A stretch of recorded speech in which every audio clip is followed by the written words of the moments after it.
안녕하세요. 박정은입니다. 자, 1회 B형 문제 우리 풀어보도록 할게요. 1회 B형은 기입형이 2문제, 사술형이 총 8문제, 11문제입니다. 자, 이 11문제 어떤 내용으로 실렸는지 지금부터 저랑 같이 보도록 할게요. 자, 1번. 다음은 교사 안에서 공기의 질에 대한 유지관리 기준의 일부입니다. 학교보건법 시행규칙에 근거해서 괄호 안에 기응니은에 해당하는 내용을 차례대로 쓰시오라고 돼 있어요. 자, 교사 안에서, 우리 학교 안에서 말이지, 공기 질에 대한 유지관리 기준이야. 보건교사로서 반드시 알고 있어야 되는 내용이에요. 그런데 이 내용이 법으로 나와 있거든요.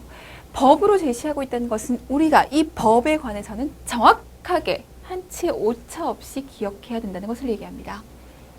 자, 공기질 등의 유지관리 기준. 예를 보면 유지 기준의 오염물질 항목. 얘를 유지하고 얘를 관리하기 위해서 우리가 관리해야 되는 항목이 있어. 그 오염물질 항목은 무엇이 있는지 그 항목을 아셔야겠고요. 그리고 이 항목을 어디까지 허용해 줄 수 있을까? 그 기준 아셔야죠. 기준을 아시면서 적용시설 같이 꼭 알고 가셔야 됩니다. 얘는 모든 교실에 적용돼. 낙하세균은 보건실하고 식당만 적용돼. 이런 시설까지 여러분들이 반드시 연결시키셔야 되세요. 비고 기억하셔야 됩니다. 자, 학교보건법 시행규칙 별표 4의 2를 보시면 공기, 질 등의 유지관리 기준이 나옵니다. 첫 번째 오염물질 항목은 미세먼지예요. 역시 미세먼지는 중요한 얘기죠. 자, 직경 2.5 이하의 먼지를 우리는 초미세먼지라고 하고요. 직경 10 이하 먼지를 미세먼지라고 얘기를 해요. 당연히 각각의 허용치가 달라질 수밖에 없죠. 자, 모든 교실에서 초미세먼지는 35 이하여야 하고 미세먼지는 75 이하여야 합니다. 자, 이산화탄소 해당 교실이 기계 환기 장치를 이용해서 주된 환기를 하는 경우에는 1500 이하에 맞춰져 있고 모든 교실에서 1000ppm 이하여야 한다. 1000ppm 이하. 너무 중요해요. 1000ppm 이하.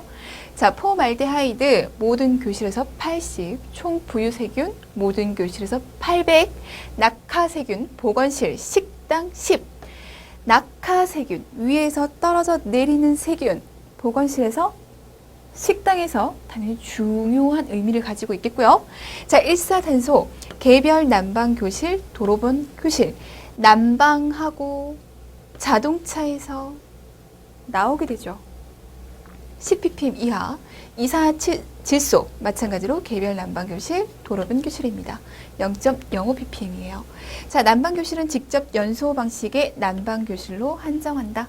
자, 라돈 중요하죠. 1층 이하 교실에서 148 이하여야 한다. 왜 1층 이하 교실인지 아시겠죠? 우리 A형에서 라돈에 대해서 얘기를 했어요. 1층 이하 교실에서 총휘발성 유기화합물 건축한 때로부터 3년이 경과되지 아니한 학교 건축에는 증축, 개축을 포함해서 400 이하 성면, 이 법에 따른 성면 건축물에 해당하는 학교 0.01개 이하. 오존, 교무실, 행정실 여기에는요 오존을 발생시키는 사무기기, 복사기 등이 있을 경우 해당되고 0.06ppm 이하입니다. 자, 진드기, 보건실. 보건실에는요, 침구가 있죠. 이 침구에는 진드기가 살 수 있어요. 그래서 확인해 주셔야 됩니다. 100마리 이하예요. 자, 관리 기준입니다. 신축학교. 실내공기질관리법 제11조 1항에 따라 오염물질 방출 건축 자재를 사용하지 않아야 된다. 새로 짓는 학교예요. 새로 짓는 학교에 오염물질이 방출되지 않는 자재 쓰는 거 당연히 중요하겠죠. 환기시설 설치하고 책상, 의자, 상판 등 비품을 사용할 때는 표준 인증을 받은 제품 사용하고 교사 안에서 포말데하이드, 휘발성 유기화합물이 유지 기준에 적합하도록 필요한 조치를 강구하고 사용하도록 할 것. 신축학교에 대한 얘기입니다. 자, 개교 3년 이내 우리 앞에서 잠깐 봤어요. 포알데하이드, 휘발성 유기화합물 등이 유지 기준에 적합하도록 중점적으로 관리한다. 자, 개교 후 10년 이상 경과됐습니다. 미세먼지, 보유 세균이 유지 기준에 적합하도록 중점 관리하고 기존 시설의 개수, 보수하는 경우 이 법에 따라 오염 물질 방출 건축 자재를 사용하지 않아야 한다. 그리고 이런 비품을 사용할 때는 한국 산업 표준 인증 제품을 사용해야 한다. 자, 성면과 관련해서 성면이 유지 기준에 적합하도록 관리하고 개별 난방, 일산탄소, 이산질소 얘네들 관리해 주셔야 돼요. 식당, 낙하세균, 보건실, 낙하세균과 진드기 관리해 주셔야겠습니다. 자, 그래서 기억, 니은 해결해 보도록 할게요. 자, 미세먼지예요. 미세먼지인데 얘가 2.5라고 얘기를 했어요. 초미세먼지 얘기하는 거죠. 얘는 그냥 미세먼지를 얘기하는 겁니다. 자, 미세먼지의 관리 기준 75. 이산화탄소 얘기했고요. 쭉 얘기했고요. 라돈 얘기를 하는데 라돈이 148 이하인 건 맞아요. 근데 어디다 적용할 거예요? 이 적용시설 이렇게 나온다니까요. 어디라고요?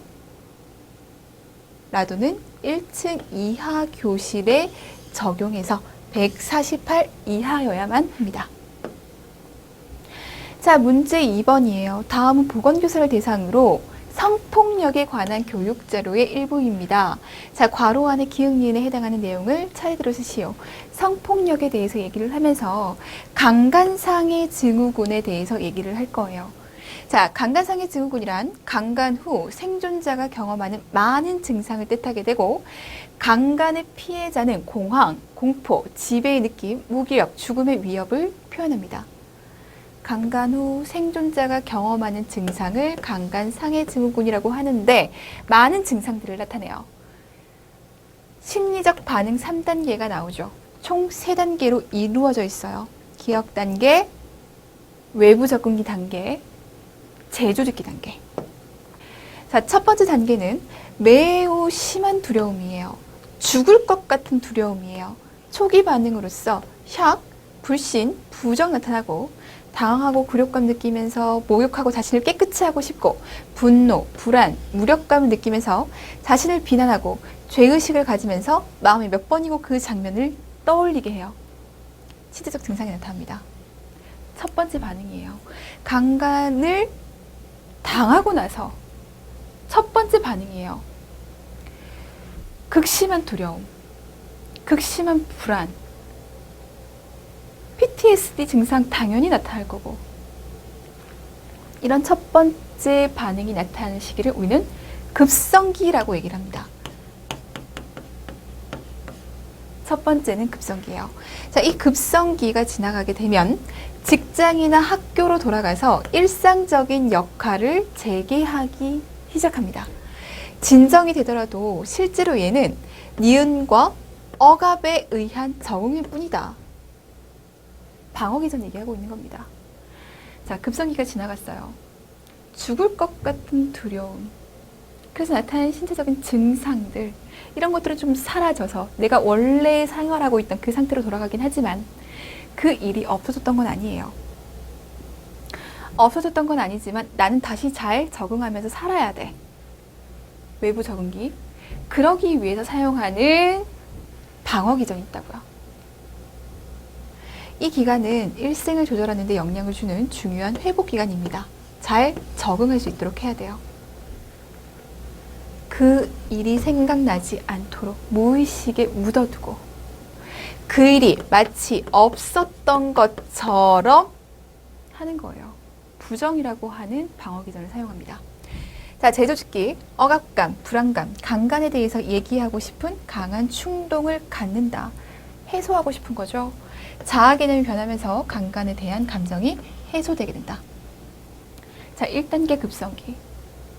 진짜 급성적인 극도의 증상, 징후들이 나타나다가 어느 정도 적응하고 살아가는 회복기를 거치면서 결국에는 해소되는 이런 3단계의 단계를 거치게 돼요. 기억은요, 급성기고요. 니은은 부정입니다. 자, 3번. 다음은 보건교사와 김교사의 대화 내용입니다. 작성 방법에 따라 서술하시오라고 되어 있습니다. 이제부터 서술형 들어가는 거죠. 자, 대화 내용 나왔고요. 작성 방법이 나옵니다. 그렇다면 뭐부터 확인하셔야 돼요? 작성 방법부터 확인하셔야 돼요. 자, 괄호한 기억에 해당하는 김교사의 진단명. 대화 내용 속에 아무래도 증상이라고 하는 것이 나타나겠죠. 그 증상을 보고 진단명을 써야겠다. 미출친, 니은의 작용 기전에 대해서 설명하자. 미출친 디귿에 해당하는 내용 중 시기와 관련해서 설명하자. 자, 간호중재 파트는 언제나 중요해요. 간호중재는 언제나 중요한데 그 중에서도 시기와 관련되어 있다. 일상적인 거예요. 시기라고 하는 거, 밥 먹는 거, 일상적인 거라고요. 일상적인 것들에 대한 교육 내용 중요할 수밖에 없어요. 대화 내용 볼게요. 자, 보험교사가 얘기합니다. 선생님, 지난번 가슴이 쓰리고 신물이 입으로 자주 역류된다고 하셨잖아요. 여기서부터 삘이 와요. 가슴이 쓰리대. 가슴앓이 증상이 나타나죠. 신물이 역류된대요. 좀 어떠세요? 병원은 다녀오셨어요? 안 그래도 어제 병원을 다녀왔어요. 검사했더니 식도의 pH가 정상보다 낮고 하부 식도 관략근이 약하다고 하더라고요. 대표적인 증상 다 나왔습니다. 가슴앓이, 신물의 역류, 식도의 pH 감소, 하부 식도 관략근 약화, 식도 내시경도 해보셨어요? 네, 점막이 충혈됐대요. 자, 기억으로 진단받으셨죠? 라고 얘기를 했습니다. 자, 이런 증상들을 보니까 뭐로 진단받았을 것이라고 예상돼요? 위, 식도, 역류 질환으로 진단됐을 것 같아요. 위가 이렇게 있어. 식도가 여기 이렇게 있어요. 근데 위 내용물이 역류돼서 올라오는 거죠. 여기는 pH가 낮습니다. 산이니까, 위산이 있으니까. 그런데 얘가 역류됨에 따라 식도를 자극할 거예요. 계속 공격할 거라고요. 자, 이 위산이 역류돼서 신물이 입으로 자주 역류되고 그러면서 이 식도를 계속적으로 자극해 가슴이 쓰린 가슴앓이 증상이 나타나요. 식도의 pH가 정상보다 낮겠죠. 하부 식도 관략근이 약해서 나타나는 거예요. 이런 증상이. 왜? 식도와 위 사이에는 하부 식도 관략근이라고 하는 관략근이 있어서 역류되지 못하고 꽉 잡아주는 역할을 하는데 얘가 느슨해져 버리니까 올라오는 거죠. 위 식도 역류 질환으로 진단받았을 겁니다. 자, 이것과 관련해서 약도 처방받지 않으셨나요? 잔탁 처방해줬어요. 이 잔탁에 대한 기전을 물어봤고요. 약을 먹는 것만큼 증상을 조절하기 위한 자가관리 방법도 중요해요. 자가관리 방법 무조건 기억하셔야 됩니다. 근데 이 자가관리 방법 중에서 뭐 물었어요? 시기와 관련해서 물었어요. 자, 우리 이론 좀 보고 갈게요. 자, 위식도 역류질환 대상자를 위한 조절법. 가능하면 소량씩 자주 하루 4번 이상 식사를 하는 것이 좋겠습니다. 여기 있는 내용물이 올라온다고요. 그럼 여기에 음식물이 가득 차 있는 게 좋겠어요? 좀 비워져 있는 것이 좋겠어요? 당연히 역류할 것이 없었으면 좋겠어? 좀 비워져 있으면 좋겠습니다. 그러기 위해서 소량씩 자주 음식이 잘 내려가도록 식사 중 적당량의 물을 마신다. 자, 죽을 먹었을 때랑 떡 먹었을 때랑 생각해봐요. 죽은 좀 빨리 소화되는 느낌, 떡은 좀 든든한 느낌. 왜? 소화되는 시간이 달라서. 왜? 물의 함유량이에요. 죽에는 물이 함유가 많이 돼 있어요? 떡은요? 없죠. 떡은 꾸덕꾸덕 하잖아요. 얘가 음식물이 위에 많이 남아있으면 안 좋겠다고요. 그러기 위해서 조금 먹거나 자주 먹고 잘 내려갈 수 있도록 해야겠어. 그러기 위해서 얘를 좀 부드럽게 만들어주자. 음식은 잘 씹어서 타액과 충분히 섞이도록 하자. 얘랑 같은 맥락. 자극적인 양념, 술, 커피, 신, 주스, 너무 뜨겁거나 찬 음식은 피하자. 자극해서 올라오면 얘도 자극이니까 잠자기 3시간 전에는 마시거나 먹지 않도록 해서 수면 중에 역류를 방지하자. 앉아있으면 중력에 의해서 그나마 밑으로 내려가는데 누우면요. 역류할 가능성이 커지죠. 잠잘 때는 20cm 정도 침상머리 높게 하고 복압 증가를 막기 위해서 복압이 증가돼 있다. 여기에 압력을 꽉 주는 거죠. 그럼 어떻게 돼요? 역류돼요. 적절한 체중을 유지하고 꽉 끼는 옷의 착용을 피하고 증상을 악화시키는 담배, 아스피린, 페닐부타존은 삼가하고 항콜린제, 칼슘 통로제, 나이트레이트제 복용은 금하도록 하자. 이는 하부식도 조인근의 압력을 감소시켜서 하부식도 조인근의 압력이 감소돼서 나타나는 거였는데 얘를 더 약화시킨다? 문제됩니다. 위 배출 속도를 연장시키기 때문이다. 빨리 배출해야 되는 게 포인트였습니다. 자, 잔탁 얘기가 나왔습니다. 자, 잔탁. 위벽세포의 히스타민 수용체를 차단해서 위산 분비의 모든 단계를 억제하고 위 분비의 수소이온 농도와 양을 감소시킨다. 위산 분비를 억제하겠다는 얘기입니다. 위산이 많이 분비되게 되면 얘가 역류했을 때 이 산에 의해서 식도가 자극받잖아요. 그러지 않기 위해서 위산을 좀 억제시키는 것이 좋겠어. 위산 억제제로서 잔탁 좋습니다. 간혹. 자, 부작용으로서 발진, 오심, 구토, 변비, 설사, 복통, 현기증, 도통 나타나고요. 혈구 수치를 관찰하고 노인과 간, 신장 질환의 중추 신경계의 효과를 지속적으로 주의 깊게 관찰하면서 제산제 투여 2시간 전후 관리가 필요하고 장기간 투여할 경우 비타민 B12 대체를 고려해야겠다. 지금 위산 분비 안 되고 있죠. 근데 위산이 분비가 돼야 내인자가 분비가 되면서 내인자가 분비가 돼야 비타민 B12를 흡수할 수 있고 비타민 B12를 흡수를 잘 해야지 악성 빈혈 안 걸려요. 그거 관련이 있어요. 잔탁입니다. 자, 문제 해결할게요. 무엇으로 진단받으셨어요? 위, 식도, 역류 질환으로 진단받았어요. 네, 맞아요. 그렇군요. 약도 처방받지 않으셨나요? 잔탁 처방해 주더라고요. 잔탁. 위벽세포의 히스타민 수용체를 차단해서 위산 분비의 모든 단계를 억제하고 위 분비의 수소이온 농도와 양을 감소시키는 그런 기전을 하고 있습니다. 약을 먹는 것만큼 증상을 조절하기 위한 자가관리 방법도 굉장히 중요한데 그 중에 식이와 관련해서 얘기하는 것. 식사를요, 하루에 4번에서 6번으로 소량씩 자주 드시는 것이 좋겠어요. 음식에 침이 섞이기 위해 천천히 먹고 충분히 씹고 음식물 통과를 돕기 위해서 적절한 양의 수분을 식사 시 마시는 것이 좋겠습니다. 그러면서 지방질 음식, 술, 커피, 초콜릿, 오렌지 주스뿐만 아니라 너무 뜨겁거나 찬 음식, 양념을 지나치게 많이 하는 음식도 피하고 밤에 역류되는 것을 예방하기 위해 3시간 전부터 먹거나 마시는 것을 피해주세요 라고 얘기해 주시면 되죠. 자, 문제 4번입니다. 다음은 보건교사가 작성한 교수학습 지도안입니다. 작성 방법에 따라 서술하시오 라고 되어 있습니다. 자, 교수학습 지도안 나왔어요. 교수학습 지도안 나왔다면 난 여기부터 해결하겠어. 자, 내분비계에 대해서 얘기를 하는데요. 부갑상선 호르몬에 대해서 얘기를 할 거래요. 그럼 내 머릿속에 부갑상선 호르몬과 관련된 것을 다 떠올리셔야죠.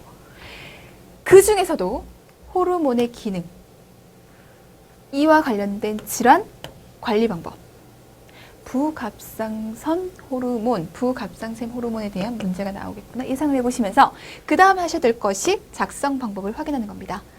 밑줄 친 기억에 대해서 서술할 것, 밑줄 친 니은을 예방하기 위한 방법을 서술할 것, 잘못된 내용 한 가지를 찾아 바르게 고쳤을 것. 이래서 작성 방법은 무조건 처음에 보셔야 돼요. 내가 문제를 위해서 처음부터 끝까지 다 봤단 말이에요. 그리고 나서 작성 방법을 봤는데 잘못된 걸 찾으래. 그럼 다시 쫙 읽어야 돼요. 시간이 정말 많다. 아니라는 거죠. 시간 부족해요. 서술형이거든요. 기입형이고요.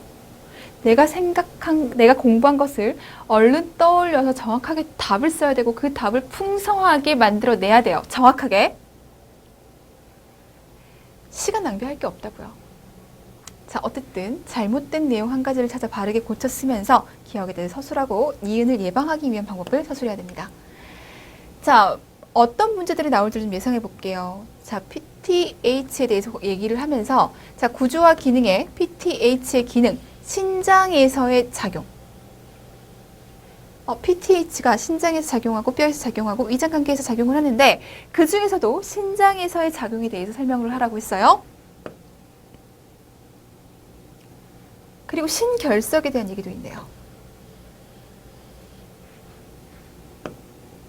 자, 표적기관의 부갑상생 호르몬 PTH의 효과.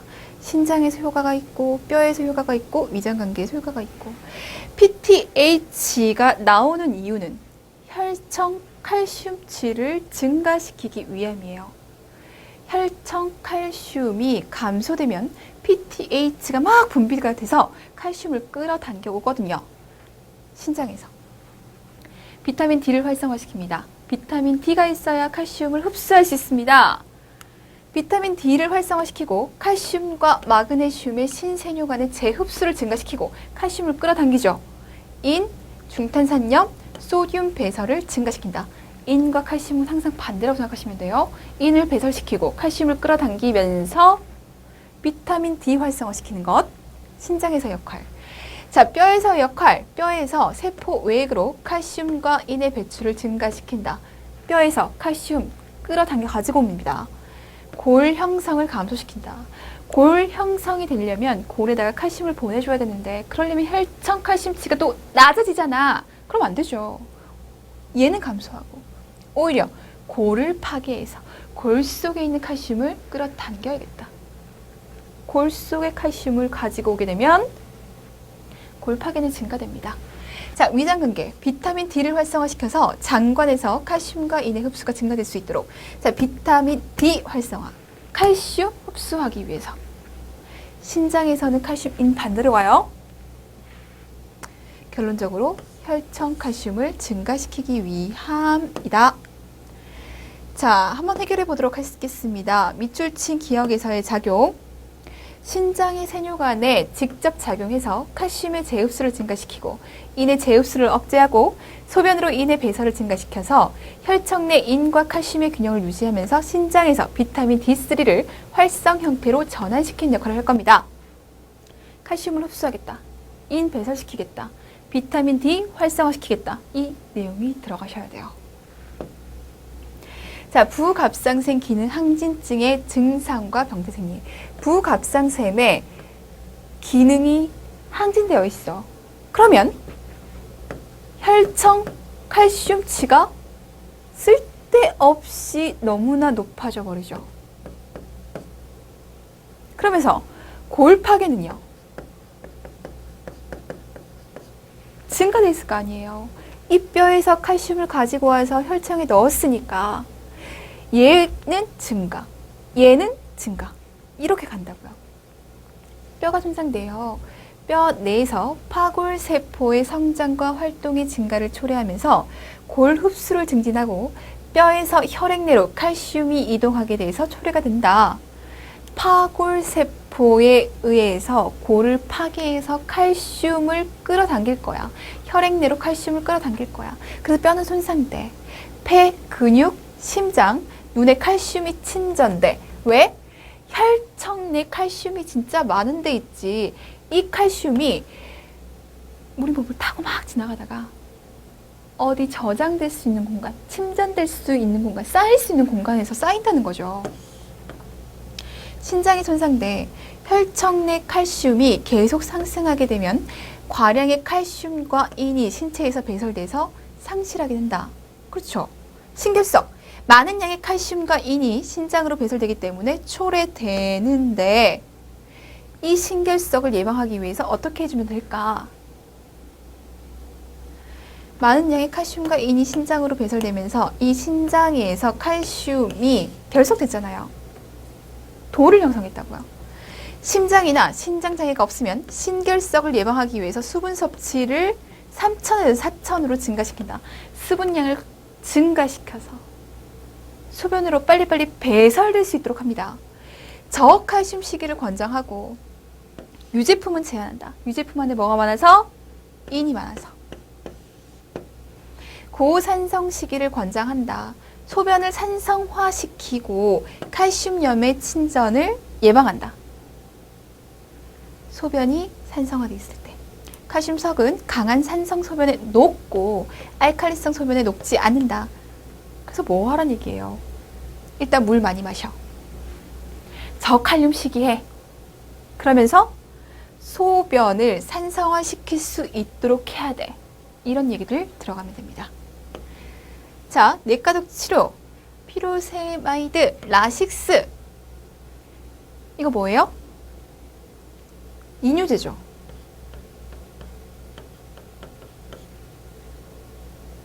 이뇨제 중요합니다. 많은 질환들 중에서 이뇨제를 사용하죠. 많은 질환들이 이뇨제를 사용하죠. 이 이뇨제가 각각의 특징들을 가지고 있어요.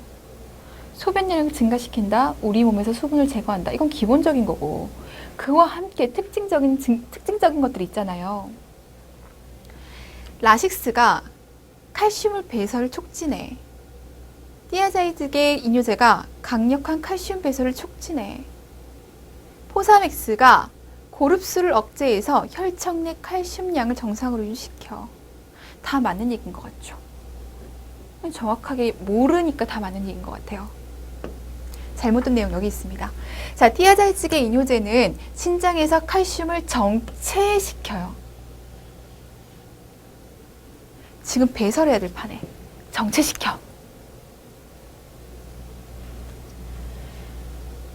그렇기 때문에 금기입니다. 이런 얘기가 들어와야 돼요. 아니라는 거죠. 칼슘 배설 아니라는 거죠. 신장에서 칼슘을 정체시키기 때문에 이 이뇨제는 금기입니다. 이렇게 표현을 해주셔야 돼요. 금기까지는 아니더라도 요 내용은 꼭 들어가야죠. 자, 문제 5번. 다음은 보건교사가 작성한 사춘기 남학생과 여학생의 성적 성숙 변화 단계 테너 스테이지에 관한 자료입니다. 작성 방법에 따라 서술하시오 라고 되어 있습니다. 자, 남학생과 여학생의 성적 성숙 변화 단계에서 얘기를 하겠다. 작성 방법. 밑줄친 기억의 발달 단계 기준, 밑줄친 니은의 발달 단계 기준, 그리고 괄호 안에 디귿이 나타내는 명칭과 발달 특징. 기억이 뭔데요? 여성의 사춘기 발달. 니은이 남성의 사춘기 발달. 디귿이 뭐예요? 요거 의미하고 있어요. 요게 뭔데? 이 그래프를 정확하게 알고 있어야지 문제를 풀 수 있어요. 얘가 의미하는 게 뭔데? 얘가 의미하는 건, 얘가 의미하는 건, 얘가 의미하는 건. 얘는 알고 있어야 문제 푸실 수 있어요. 정확하게 명칭 쓰실 수 있으셔야 됩니다. 자, 테너 스테이지. 숫자는 발달 단계를 의미합니다. 요 숫자. 2, 3, 4, 5. 2, 3, 4, 5. 2, 3, 4, 5. 2, 3, 4, 5. 이게 발달 단계를 얘기하는 거예요. 성적 성숙의 발달 단계를 얘기하는 거고요.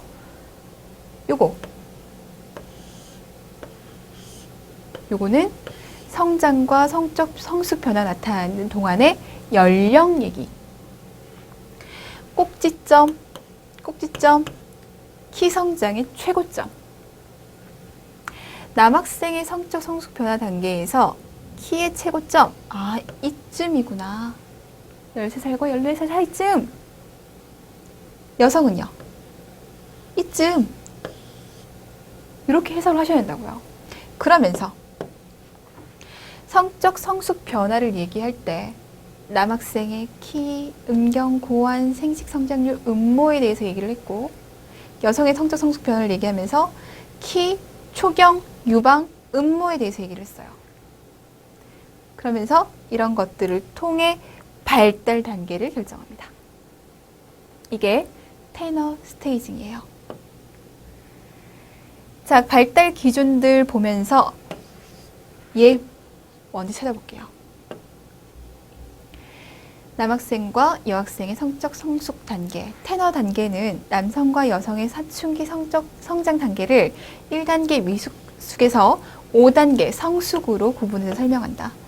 여성의 사춘기 발달은 유방, 음모 성장에 따라 단계를 나눴고, 남성의 사춘기 발달은 고환, 음경, 음낭, 음모의 성장에 따라서 단계를 나눈다. 얘를 기준으로 해서 얘를 기준으로 해서 성장 단계를 1단계에서 5단계로 나눴습니다. 이게 테너 스테이징이에요. 지금 그러면서 이게 뭐야? 이렇게 물었거든요. 얘는 초경이에요. 초경의 발달 특징을 얘기해봐. 얘는 유방 발달이 시작되고 나서 2년 후 급성장기가 최고에 도달한 후 이루어질 거야.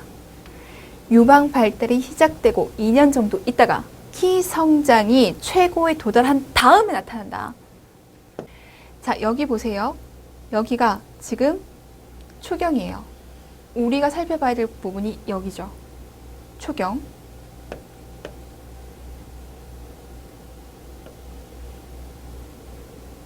뭐라고 얘기했어요? 유방이 발달하고 나서 한 2년 후쯤 나타납니다. 요 얘기하는 거예요. 키 성장이 최고점에 도달한 이후에 나타나요. 요 얘기하는 거예요. 요 정도의 특징은 잡아주신다는 거예요. 초경 언제 나타나요? 유방이 발달하고요. 한 2년 정도 있다가 나타나고요. 키 성장이 최고에 도달한 다음 해, 그 이후에 나타나요. 요 정도까지는 여러분들이 개념을 잡아주실 필요가 있다고요. 얘가 뭘 의미하는지 반드시 아셔야 돼요. 반드시 해요. 기출 그렇게 된 바 있습니다. 그리고 특징들 잡아주시면 돼요.